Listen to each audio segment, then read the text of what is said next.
What is Wells Fargo?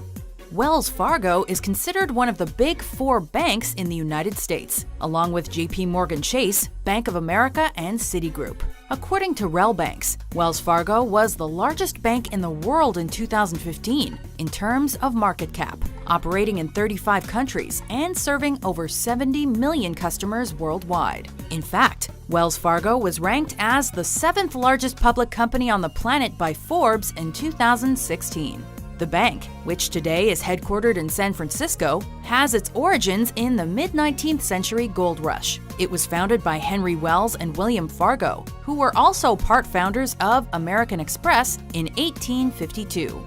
In its early years, Wells Fargo was one of the few banks to survive the Panic of 1857, which saw a collapse in the banking system. How was the fraud committed?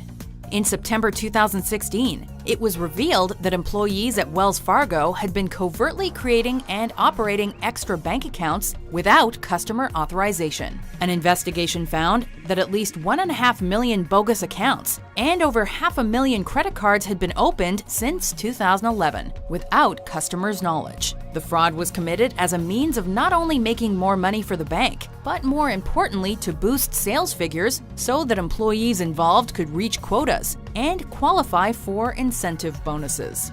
It's reported that in some instances, fake PIN numbers and email addresses were used in order to sign customers up for services without their knowledge. In many cases, the extra accounts initially went unnoticed or unquestioned by customers. Small amounts of money were typically transferred from an existing account when the fraudulent new one was opened, a transaction that didn't always draw attention. As some phony accounts were then closed within weeks, customers remained unaware that an extra product had ever been added. However, many people found themselves receiving credit or debit cards in the mail which they hadn't asked for, and being charged fees for accounts they had no idea existed. In some extreme circumstances, it's reported that customers were contacted by debt collection agencies in relation to outstanding fees on unrecognized accounts. Analysts suggest that the dupe was made easier thanks to Wells Fargo's long-established reputation for cross-selling to existing customers. The company looks after banking, loans, mortgages, and credit cards, and reportedly places focus on selling additional services to customers they already have, rather than capturing brand new clients. So Wells Fargo has agreed to pay this massive $190 million fine and has fired 5,300 employees. So what was taking place? In 2 words, massive fraud. 1.5 million checking accounts and 500,000 credit cards of fake accounts were set up using real customers' names in order for more than 5,000 employees to hit lofty sales goals. Out of that $100 million fine, only $5 million will go to victims. $185 million will go to the federal government. Wells Fargo has also said that they are firing managers and that it was making investments in enhanced team member training and monitoring and control. I am deeply sorry that we failed to fulfill our responsibility to our customers, to our team members, and to the American public. I am fully accountable for all unethical sales practices in our retail banking business, and I'm fully committed to fixing this issue, strengthening our culture, and taking the necessary steps and actions to restore our customers' trust. Since this massive years-long scam came to light, you have said repeatedly, quote, "I am accountable." But what have you actually done to hold yourself accountable? Have you resigned as CEO or chairman of Wells Fargo? The board, I serve at Have you resigned? No, I've not. All right. Have you returned 1 nickel of the millions of dollars that you were paid while this scam was going on? Well, first of all, this was by 1% of our people. That's not my question. My question is about responsibility. Have you returned 1 nickel of the millions of dollars that you were paid while this scam was going on? The board will take care of that. Have you returned 1 nickel of the money you earned while this scam was going on. And the board will do. I will take that as a no then. Have you fired a single senior executive? And by that, I don't mean a regional manager or a branch manager. I'm asking about the people who actually led your community banking division or your compliance division.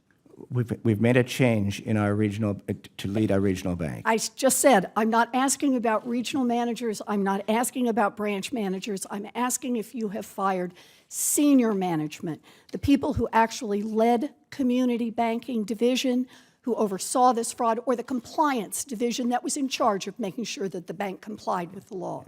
Carrie Toll said. Did you fire No. any of those people? No. Okay. So you haven't resigned. You haven't returned a single nickel of your personal earnings. You haven't fired a single senior executive. Instead, evidently, your definition of accountable is to push the blame to your low-level employees who don't have the money for a fancy PR firm to defend themselves.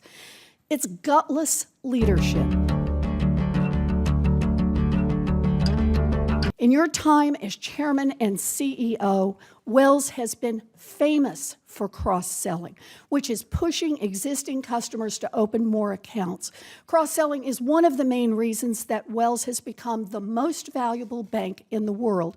Wells measures cross-selling by the number of different accounts a customer has with Wells. Other big banks average fewer than 3 accounts per customer, but you set the target at 8 accounts. Every customer of Wells should have 8 accounts with the bank. And that's not because you ran the numbers and found that the average customer needed 8 banking accounts. It is because, quote, 8 rhymes with great. This was your rationale right there in your 2010 annual report. Cross-selling isn't about helping customers get what they need. If it was, you wouldn't have to squeeze your employees so hard to make it happen. No, cross-selling is all about pumping up Wells' stock price, isn't it? No, cross-selling is shorthand for deepening relationships. We only do well. Let me stop you right there. You say no? No? Here are the transcripts of 12 quarterly earnings calls that you participated in from 2012 to 2014, the 3 full years in which we know this scam was going on. These are calls where you personally made your pitch to investors and analysts about why Wells Fargo is a great investment. And in all 12 of these calls, you personally cited Wells Fargo's success at cross-selling retail accounts as one of the main reasons to buy more stock in the company. Let me read you a few quotes that you had. April 2012, quote, "We grew our retail banking cross-sell ratio to a record 5.98 products per household." A year later, April 2013, quote, "We achieved record retail banking cross-sell of 6.1 products per household." April 2014, quote, "We achieved record retail banking cross-sell of 6.17 products per household." The ratio kept going up and up, and it didn't matter whether customers used those accounts or not. And guess what? Wall Street loved it. Here is just a sample of the reports from top analysts in those years, all recommending that people buy Wells Fargo stock, in part because of the strong cross-sell number. While this scam was going on, you personally held an average of 6.75 million shares of Wells stock. The share price during this time period went up by about $30, which comes out to more than $200 million in gains, all for you personally.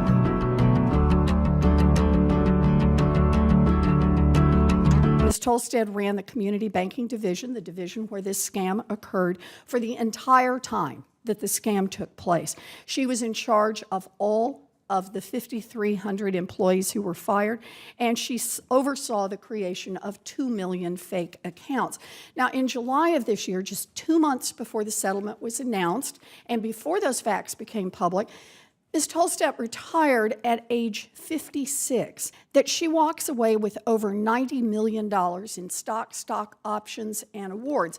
Fortune magazine says it's actually about $125 million. If Ms. Tolstedt had been fired instead of retiring, she would have had to forfeit as much as $45 million of that award. Mr. Stumpf, the response to our letter confirms that you knew of this scandal before Ms. Tolstedt retired. If you knew this, did you consider firing Ms. Tolstedt before she retired? Well, at the time, she was reporting to our president and chief operating officer. It's a simple question. No, you knew there was a problem. Did you consider firing her? No, because of her full... Seriously? You found out that one of your divisions had created 2 million fake accounts, had fired thousands of employees for improper behavior, and had cheated thousands of your own customers, and you didn't even once consider firing her ahead of her retirement? Well, in fact, when I look at her full body of work, and I look at the customer loyalty improvement and the customer service improvement. Are you sure that those were not fake? All the work that was done, she chose to retire. And I'd also like to make one other comment, because you made the... So you, no, I'm just on this. You never considered firing her. So now Ms. Tolstedt has apparently retired, but is also staying with the firm through the end of the year. And in the response to our letter, you state, or the person writing it states, quote, Ms. Tolstedt is eligible to be considered for a 2016 annual incentive award. An incentive award for doing a great job in 2016? Mr. Stumpf, that is unbelievable. You are the chairman of the board and the CEO. In those roles, do you think it would be appropriate for Ms. Tolstedt to get another bonus on top of the millions that she has already gotten as a reward for her role in this massive scam? How do you explain this to your own shareholders? There is a process that the board goes through, and they will do that. They've already met, and we want to give that... I don't understand. You keep saying there's, the board, as if these are strangers that you met in a dark alley.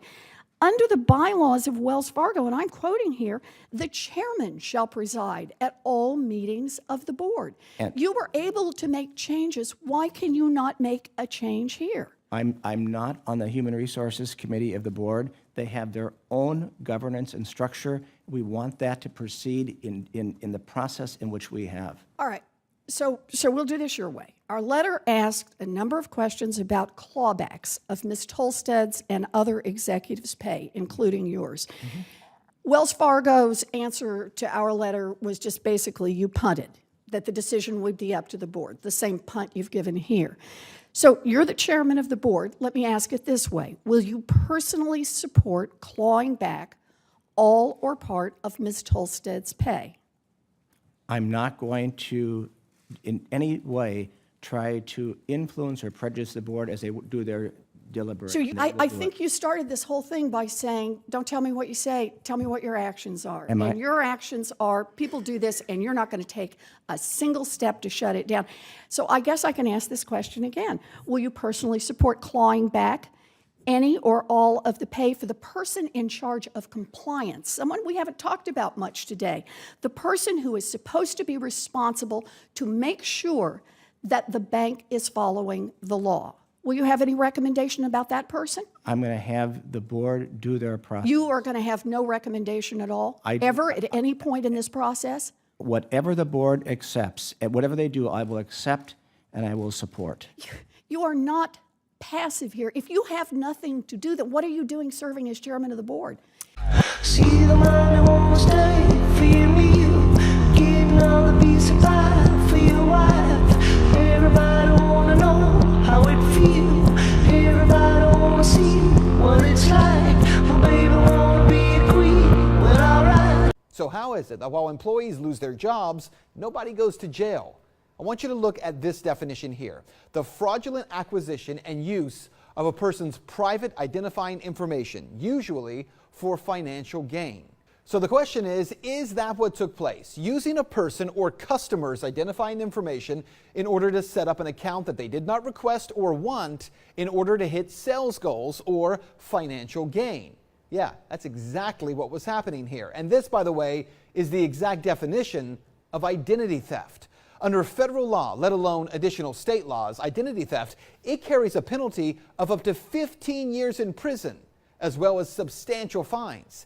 In Wells Fargo's case, no one's going to jail, and the fine, we'll take a look at this, it's really not substantial. It's $190 million. It's just over 3% of the $5.6 billion in revenue that Wells Fargo pulled in for just the second quarter of this year. So what you need to know is that when Wells Fargo agreed to pay this pittance of a fine, the government also agreed to something else. It gave the bank immunity for any uncovered crimes that may have taken place during the same time period. So in short, no one goes to jail, the bank pays a comparatively tiny fine, the government gets a big pile of cash, and the victims, they get about $25 per person.